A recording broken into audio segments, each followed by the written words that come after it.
ছয় ধরনের ব্যক্তি আছে এমন যাদেরকে আল্লাহ তাআলা রমজান মাসের মতো একটা পবিত্র মাসেও ক্ষমা করেন না। নাউজুবিল্লাহ বলবেন না আপনারা সবাই?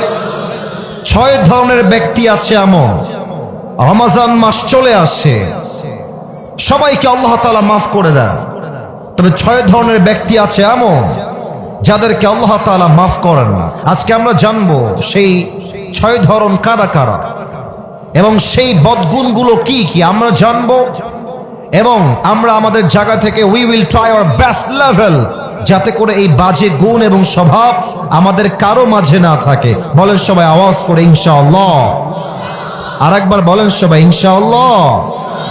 নাম্বার 1, লিসেন টু মি, মনোযোগ দেন, পে ইউর অ্যাটেনশন, মনোযোগ বাড়ান, ফোকাস অন দিস স্পিচ, খুব মনোযোগ দিয়ে শুনবেন।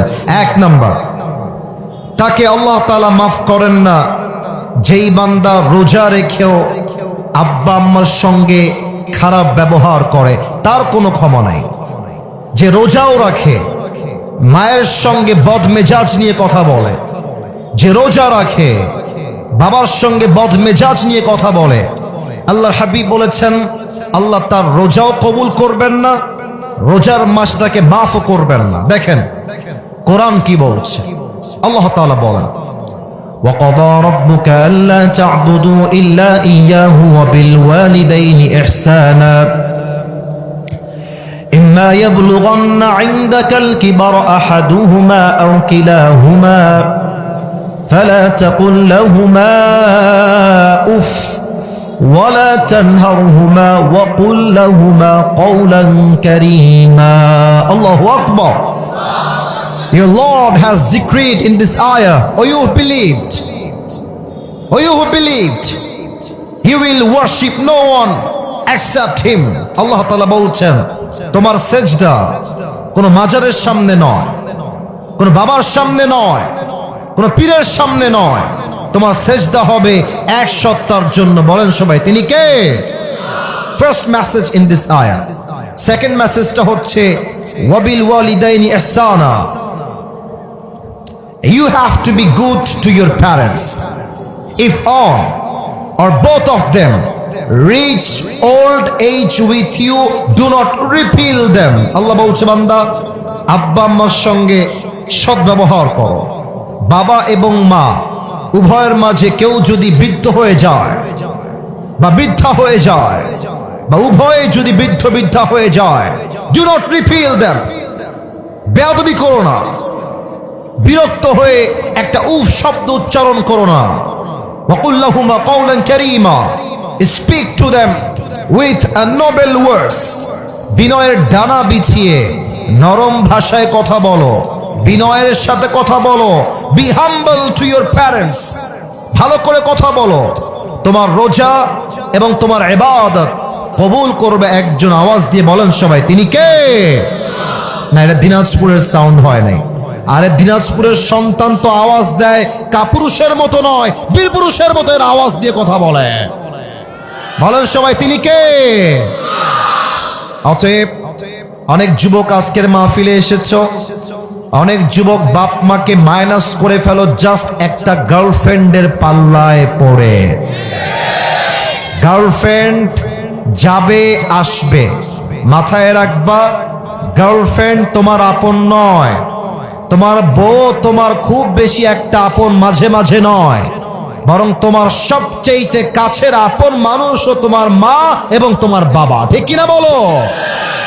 বিপদে পড়লে বোঝা যায়, বিপদে পড়লে বোঝা যায় বাপ মায়ের মতো আপন দুনিয়াতে আর সেকেন্ড কেউ হতে পারে না। ঠিক কিনা বলে? অতএব আমি মনে করি আমার যেই মা আমাকে 10 মাস 10 দিন গর্ভে ধারণ করেছেন, আমাকে পালন করেছেন, এমন মায়ের সঙ্গে যেই সন্তান খারাপ ব্যবহার করবে সেই সন্তান কখনো সুসন্তান হতে পারে না, সে কুলাঙ্গার সন্তান হতে পারে। ঠিক কিনা বলে?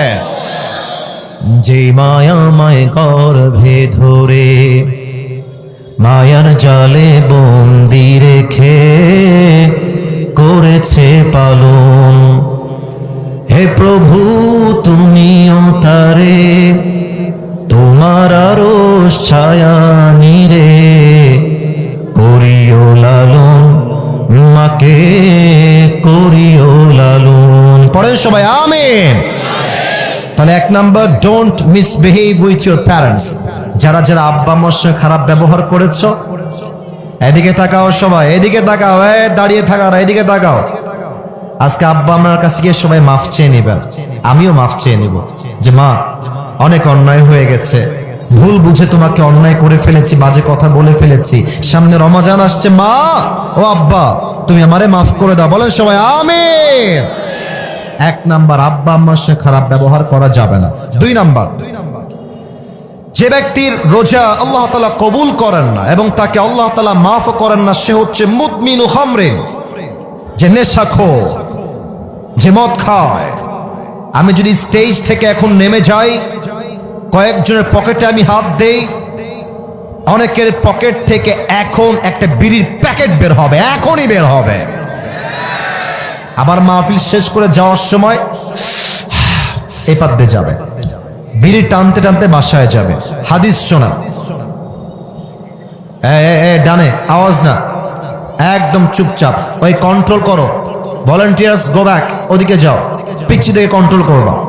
এদিকে সবাই লুক এট মাই ফেস, এদিকে ভাই, ওদিকে কিছু নাই, এদিকে। হাদিস শোনান, ইদা শারিবাল খাম ফাজলিদুহু। আল্লাহর হাবিব বলেছেন, যদি কেউ মদ পান করে, ফ্লগ হিম, তাকে ব্যাট দিয়ে আঘাত করো। If he becomes intoxicated again, fajliduhu, flog him again. আল্লাহর হাবিব বলেছেন, যদি আবার সে মদ পান করে, আবার ব্যত্রাঘাত করো। যদি আবার করে, আবার ব্যত্রাঘাত করো। যদি সে চারবার এসে আবার মদ পান করে, ফadribu unuqahu, behead him. আল্লাহর হাবিব বলেছেন, যে চারবার মদ পান করবে তাকে এক কোপ দিয়ে তার কল্লা আলাদা করে দাও। আল্লাহু আকবার। কি কড়া বিধান শাস্তির। অতএব রমজান মাসে আমরা তওবা করছি, বিড়ি, সিগারেট, মদ এবং নেশাগ্রস্ত কোনো জিনিস আমরা মুখে নিব না। রাজি আছেন তো সবাই ইনশাআল্লাহ? একটু হাত তুলে বলেন সবাই ইনশাআল্লাহ। তিন নাম্বার রোগটা বলবো, এটা বড্ড মারাত্মক রোগ। এই রোগের জন্য আমাদের দেশটা ধ্বংস হচ্ছে। এই রোগটা হলো হিংসার রোগ। ভাই তার ভাইকে সহ্য করতে পারে না। আমি ভাইয়ের কথা কি বলবো, বাংলাদেশে এক হুজুর আর এক হুজুরকে সহ্য করতে পারে না, ঠিক কিনা বলে? সারাদিন গীবত, বদনাম, সোশ্যাল মিডিয়ায় ঢুকলেই এক হুজুর আর এক হুজুরকে দেখতে পারে না। আসুন আমরা জেনে নেই হাদিস কি বলছে। আল্লাহর হাবিব বলেছেন, আল হাসাদ তাকুলুল হাসানাত কামা তাকুলুন নার আল হাতাব। হিংসা মানুষের আমলকে এমন ভাবে জ্বালিয়ে দেয়, পুড়িয়ে দেয়, যেমন ভাবে আগুন কাঠকে পুড়িয়ে দেয়। এবং আল্লাহর হাবিব বলেছেন, রমজান মাসে আল্লাহ তাআলা সবাইকে মাফ করে দিবেন, দুইজনকে মাফ করবেন না। তার মাঝে একজন হচ্ছে মুসাহেন, যে তার হৃদয়ে তার ভাইয়ের জন্য বিদ্বেষ পোষণ করে। অতএব সবাই আমরা নিয়ত করছি, আমাদের হৃদয় থেকে সমস্ত হিংসা আমরা রমজানের পূর্বেই মুছে ফেলবো। বলেন সবাই ইনশাআল্লাহ। আর আপনারা গ্রামের মানুষ, আমি আসিফ হুজুর গ্রামের সন্তান। আমরা গ্রামের সন্তান বলেই আমাদেরকে মাইনাস করে দেওয়া যাবে না। পুরো পৃথিবীতে যারাই ইতিহাস করেছে, যারা ইতিহাসের রচনা করেছে, তার 90% বেশি মানুষ গ্রাম থেকে উঠে গিয়ে ইতিহাস তৈরি করেছে। গ্রামে একটা সমস্যা আছে, একটু কিছু কথা হয়ে গেলে, একটু রাগারাগি হয়ে গেলে আর কথা বলে না, তাকায় না, সালাম কালাম দেয় না, আত্মীয়তার সম্পর্ক বিচ্ছিন্ন করে ফেলে। আল্লাহর হাবিব বলেছেন, যে আত্মীয়তার সম্পর্ক বিচ্ছিন্ন করে তার কোনো ইবাদত আল্লাহর কাছে কবুল হবে না। এর চাইতে মারাত্মক হাদিস শোনা, এর চাইতে মারাত্মক হাদিস, লা ইয়াদখুলুল জান্নাতা কাতিউন, he who break the kinship relationship will not enter in the paradise. জাতীয়তার সম্পর্ক বিচ্ছিন্ন করে কোনো কারণ ছাড়া, তার জন্য আল্লাহর জান্নাত হারাম হয়ে যায়। নাউজুবিল্লাহ বলবেন না আপনারা সবাই? এজন্য যদি ভাই ভাইয়ের সঙ্গে ঝগড়া হয়ে যায়, বোন বোনের সঙ্গে ঝগড়া হয়ে যায়, যেখানে যা যেভাবে ঝগড়া হয়েছে আজকে আমরা রোজার পূর্বেই সবকিছু মিটমাট করে নিব। বলেন সবাই আওয়াজ করে ইনশাআল্লাহ। 5 নাম্বারটা একটু দেখবেন আমার দিকে। এইটা আমার মুখে কি, এই যে আমার উপস্থাপক ভাই বলেছে, বাদবাকি আওয়াজ আমার কানে আহামরি আসে নাই। আরেকবার, আমার মুখে এইটা লম্বা লম্বা কি ভাই? মাশাআল্লাহ। আচ্ছা, মিথ্যা বলবেন না। আমি জানি দিনাজপুরের মানুষ কথায় এক কাজেও এক। ভালোবাসলে আই লাভ ইউ, না বাসলে আই হেট ইউ, ঠিক কিনা বলেন? আচ্ছা মুরব্বী, আব্বাজান, যুবক ভাইরা, আমাকে দাড়িতে আনস্মার্ট লাগতেছে না স্মার্ট লাগতেছে? তো জোরে বলেন না, আনস্মার্ট না স্মার্ট? স্মার্ট লাগতেছে। মনে রাখবেন, দাড়ি কাটাই হচ্ছে এমন একটা গুনাহ, এখানে ওলামা ইকরাম আছেন, বানিয়ে বলার নো চান্স, নো অপরচুনিটি, যে দাড়ি কাটে প্রত্যেক সেকেন্ডে সেকেন্ডে তার আমলনামায় 60টা করে কবিরা গুনাহ লেখা হয়। এবার আসেন হাদিসটাকে মিলাই দেই।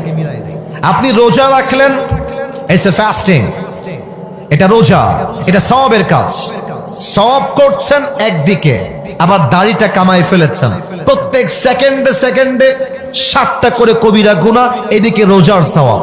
দুইটা যখন হবে প্লাস মাইনাস হবে, একদিকে যোগ হবে আর একদিকে ফাঁকা হবে। আপনার মাসের বেতন হচ্ছে 30,000 টাকা আর খরচ হচ্ছে 40,000 টাকা। মাস শেষে ব্যালেন্স অ্যাড হবে 30,000, খরচ হয়ে যাবে 40,000। দেখবেন প্লাস মাইনাস করলে ফলাফল হবে 0। আপনি রোজাও রাখবেন আবার দাড়িও ক্লিন শেভ করবেন, আপনার ওই রোজার 2 পয়সা দাম আল্লাহর কাছে নাই, ঠিক কিনা বলেন? অনেক যুবক বলবে, হুজুর দাড়ি কাটলে আমাকে মেয়েরা হয়তো বা বিয়ে করবে না। না করো, এটাই কথা ঠিক। বেটি তুমি আমারে বিয়ে করবে না, কোনো টাইম নাই তোমার। তোমার মতো মেয়ের জন্য আমার মতো দাড়িওয়ালা বীর পুরুষ নয়, তোমার মতো মেয়ের জন্য বিটিএস এর হিজড়াই সবচেয়ে বেশি পারফেক্ট হবে। বলেন তো, আমার নবীর মুখে লম্বা লম্বা চাপ দাড়ি ছিল কি ছিল না? আমার নবীর মতো সুন্দর অসাধারণ এই তল্লাটে সেকেন্ড কেউ আর কেউ কি হতে পারে?